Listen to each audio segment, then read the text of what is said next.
लेकिन नहीं हो पाता है। Me and my husband are in Pune right now, हम 2 ही लोग हैं। पहले बचपन से लाइक जॉइंट फैमिली में थे, बहुत सारे लोग साथ में थे। यहाँ पर बहुत अलोन फील होता है। और वो कभी कभी अगर हस्बैंड से लड़ाई हो जाती होगी तो सैडनेस और बढ़ जाती होगी, राइट? बहुत ज्यादा बिकॉज होता वही है ना कि यहाँ पर सिर्फ वही है, राइट। तो मुझे उनसे बहुत एक्सपेक्टेशन हो जाती है कि नहीं वो है तो फिर सब ठीक है, which is not right. I don't know how to overcome it.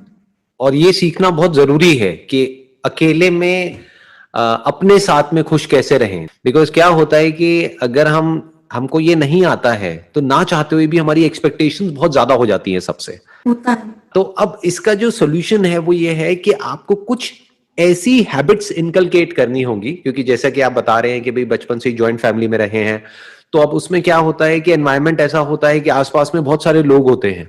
तो कुछ ऐसी हैबिट्स आप इनकॉर्पोरेट करो अपनी लाइफ में जो कि अकेले भी आप इंजॉय कर सको, जो अकेले भी आपको अच्छा लगे। For example, reading could be one of them.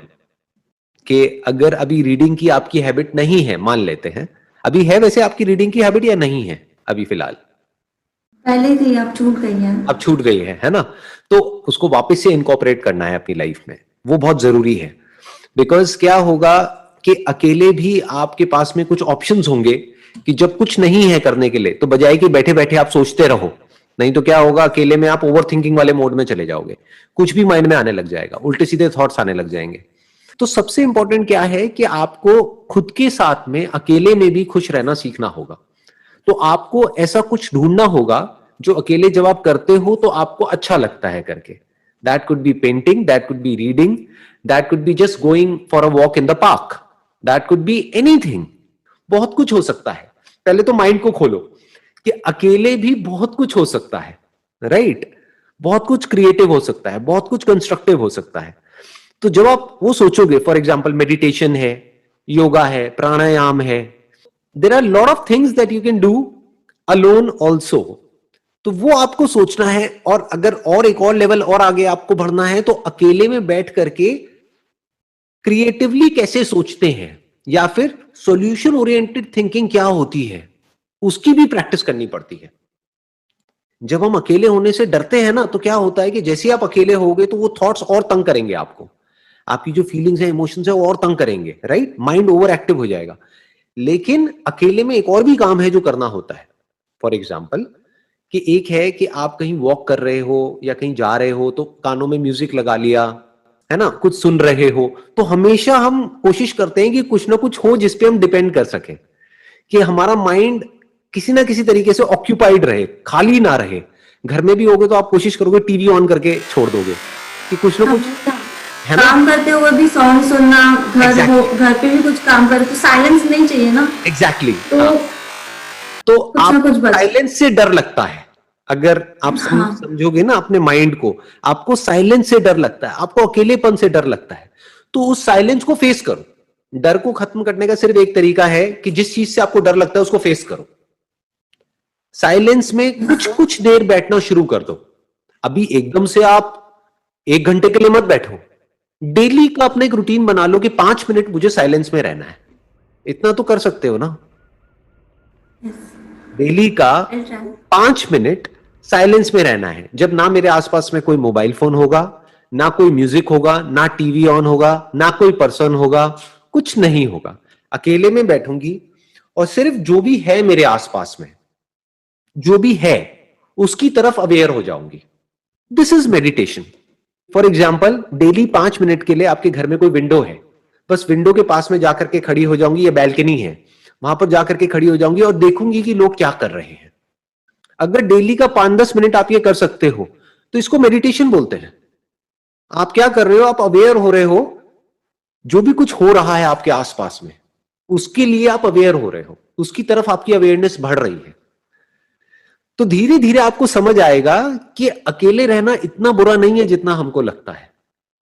अगर अकेले में आप जाकर के किसी पार्क में भी बैठ जाओ, फॉर एग्जाम्पल अगर मैं अपनी बात करूं तो मैं कई घंटों तक एक पार्क में बैठ सकता हूं और बैठ करके वहां पर जो पेड़ पौधे हैं, मान लो कोई गिलहरी है, छोटे छोटे कीड़े मकोड़े हैं, चींटी है, नहीं, नॉट फोटोग्राफी, वो तो फिर कुछ करना हो गया ना, सिर्फ उनको देख सकता हूं या आसमान में बादल हैं या हवा चल रही है तो हवा को फील करना, उस वक्त कई कई तरह की आवाजें आ रही हैं, उन आवाजों को सुनना, जो कुछ हो रहा है उसको देखना। आप समझ गए? कभी 5 मिनट के लिए आप अकेले में बैठे एक कमरे में और अपनी ब्रेथ को ऑब्जर्व कर रहे हो, ब्रेथ चल रही है ना हमारी, और भगवान को या जिसको भी आप मानते हो उसको थैंक्स कर रहे हो कि थैंक यू सो मच भगवान कि मेरी ब्रेथ चल रही है आज। ये छोटी चीज नहीं है। अगर आज की ही बात करी जाए, आज लाखों लोग ऐसे हैं जिनकी ब्रेथ चलनी या तो बंद हो गई है या होने वाली है आज, उसमें से हम भी एक हो सकते हैं। तो थैंक्स करना बनता है ना भगवान को कि थैंक यू सो मच भगवान कि मेरी ब्रेथ चल रही है। अच्छा, जो लोग जिनको मैं प्यार करती हूं या जो लोग मेरे साथ में जुड़े हुए हैं, फॉर एग्जांपल आपके हस्बैंड है और कुछ लोग हैं, आपके पेरेंट्स हैं, उनकी भी ब्रेथ चल रही है, दे आर ऑल्सो अलाइव, वो हैं आपके पास में। अगर आपको कभी जरूरत हो तो वो है, उनसे आप कनेक्ट कर सकते हो, चाहे फोन पे कर सकते हो लेकिन कर सकते हो। तो थैंक्स करो भगवान को। तो आप थैंक्स कर रहे हो, तो ये सब क्या हो रहा है, आप अकेले में कुछ ऐसा करना सीख रहे हो जो अभी आपको नहीं आता है।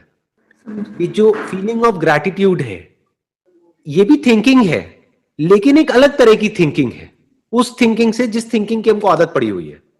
हमारे को क्या आदत पड़ी हुई है, हम एकदम से या तो पास्ट में चले जाते हैं या फ्यूचर में चले जाते हैं। ये दो थिंकिंग हमको आती है। प्रेजेंट में रहना हमको नहीं आता है। प्रेजेंट में जो हो रहा है उससे रिलेटेड कैसे सोचते हैं ये हमको आता ही नहीं है, क्योंकि हम कभी अवेयर ही नहीं होते कि प्रेजेंट में हो क्या रहा है। तो अगर आप प्रेजेंट में अवेयर हो जाओ तो आपको बहुत कुछ ऐसा दिखेगा, छोटा छोटा, छोटी छोटी ऐसी बहुत सारी चीजें दिखेंगी जो इतनी इंपॉर्टेंट है जिसकी कोई हद नहीं है।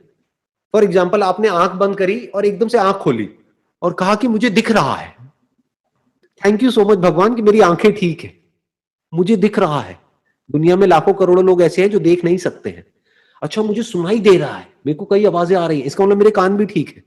अच्छा, मेरे को सेंसेशंस हो रही है और पता लगता है, थैंक यू सो मच भगवान। तो इस ग्रैटिट्यूड से क्या होगा, आपको इमीडिएटली खुश रहना आ जाएगा, अपने साथ खुश रहना आ जाएगा। जो आपका क्वेश्चन था ना, how to be happy with yourself, आपको अकेले अपने साथ में खुश रहना आ जाएगा।